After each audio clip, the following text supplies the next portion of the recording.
समुद्रां से देवा जनाः अदितिजातमदितिर्जनितम्माभ्योः शान्तिरन्तरिक्षं शान्तिः पृथिवी शान्तिरावः शान्तिरोगदयः शान्तिः मनसपदः शान्तिः से देवाः शान्तिः ब्रह्म शान्तिः सर्वगुण शान्तिः शान्तिरेव शान्तिः सामा शान्तिः धीयते ततः समीहसे ततो नो अभयं गुरु सन्नः कुरु प्रजाभ्यो भजन्नः पशुभ्यः विश्वानि देव सवितुर्तानि परासु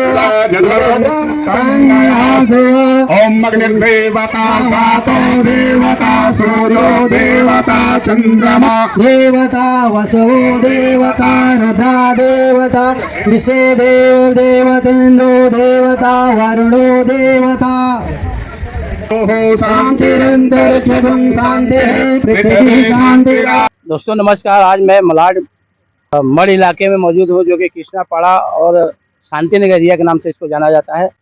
और आज का जो 16 मई का जो एक दिन है, ऐतिहासिक चीज़ है, क्योंकि आज अमावस्या भी है, तो निश्चरी जयंती भी है। और ये जिस जगह पे हम लोग मौजूद हैं, ये बहुत अच्छा जगह है। मतलब कि बोलते हैं ना कि शहर से लोग जंगल की ओर भागते हैं, तो ये जंगल है। और जंगल के इलाके में यहाँ पे आश्रम होता है।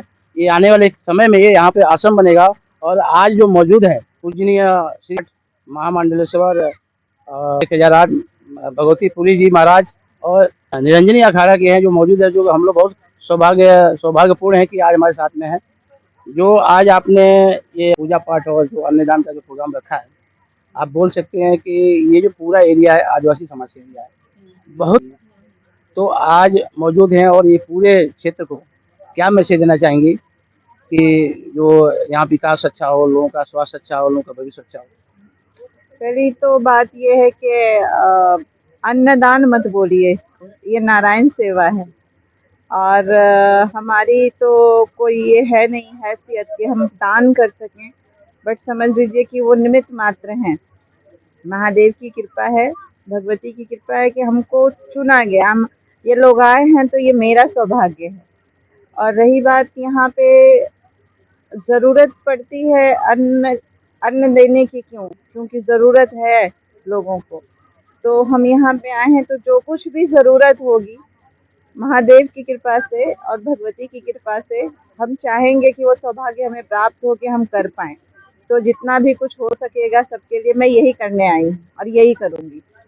आपके आश्रम का नाम अपने मुँह से बता दीजिए, क्योंकि मैंने पढ़ा है माँ भगवती पुरी आश्रम के नाम से है, तो इसका पूरा नाम क्या बताइए?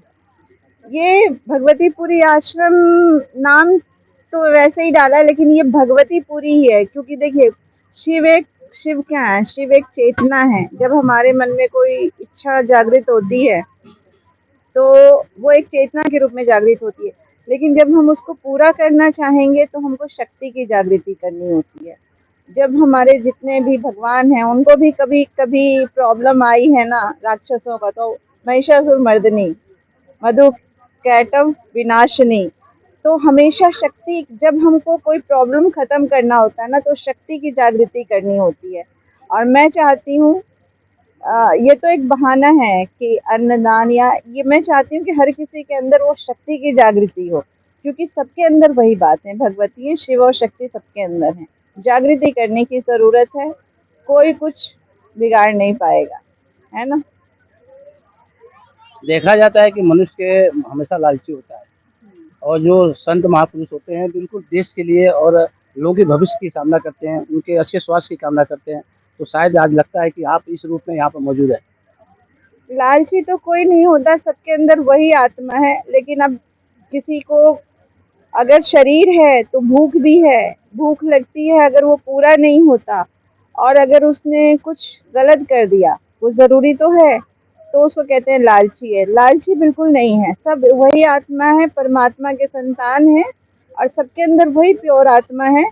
लेकिन हम समाज में कुछ इस तरह की अव्यवस्था बोलेंगे उसको, कुव्यवस्था तो नहीं, अव्यवस्था है, जिसकी वजह से सारे लोग अपने जो लिविंग स्टैंडर्ड है, जो सर्वाइवल है, उसके लिए परेशान है। और जब भूख लगती है ना, तो फिर राम भजन नहीं गाया जाता है। और अगर राम भजन गाना है तो सब पेट भरा होना चाहिए। जो बेसिक सर्वाइवल है वो बहुत ज़रूरी है। वो होने के बाद एक भूखे आदमी को, एक आदमी जिसके घर में परेशानी है, बीमार है, उसको नींद नहीं आती है, वो ना तो राम जी का भजन गा पाएगा, ना हनुमान जी का गाएगा, ना कृष्ण का। उनको कोई भगवान काम नहीं आने वाले हैं। सबसे पहले है कि ये शरीर है, शरीर स्वयं अपने आप में एक देवालय है।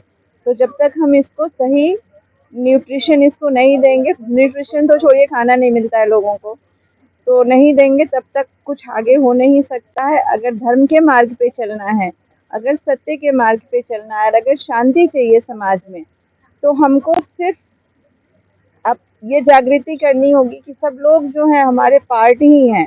अगर हम खाना खा के सो जाते हैं, हम 5 स्टार में खाना खा रहे हैं, आधा खा रहे हैं, आधा फेंक रहे हैं, 80 करोड़ जनता कैसे भूखे सो रही है, कैसे भूखे सो रही है। हमको नींद नहीं आनी चाहिए। तो बस यही कोशिश है, अगर ये जागृति हो जाए, मेरे मतलब मैं निमित्त बन रही हूँ, ये मेरा सौभाग्य है। एक साधु संत में या महामंडलेश्वर में क्या अंतर होता है, जो कि बड़ी बड़ी उपाधि है? कुछ नहीं, पोस्ट है। वैसे समझ लीजिए कि एक आदमी में, एक एमएलए में और प्रधानमंत्री में क्या फर्क होता है? क्या फर्क होता है? जिम्मेदारी है।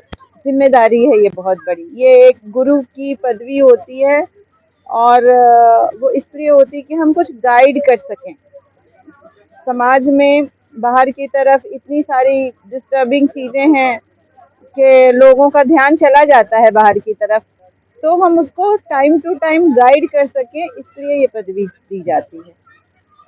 दर्शकों, आपने सुना हमारे महामंडलेश्वर को, और क्योंकि जब भी संत पुरुष वहाँ आते हैं, यहाँ पे हम लोग के बीच में कुछ ना कुछ एक मैसेज आता है।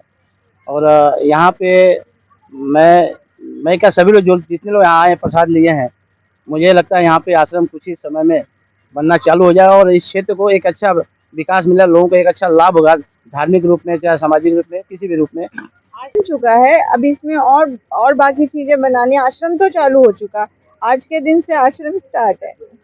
हाँ, और कुछ बनाए, कुछ धीरे धीरे बनाएंगे, सब लोग आएंगे, सब सहायता करेंगे। मेन तो क्या है ना कि कनेक्ट करना है, कि अगर एक इंसान को, सूक्ष्म को विराट बनना है ना, तो जुड़ना पड़ेगा सबसे, है ना। और विराट में बहुत पावर है।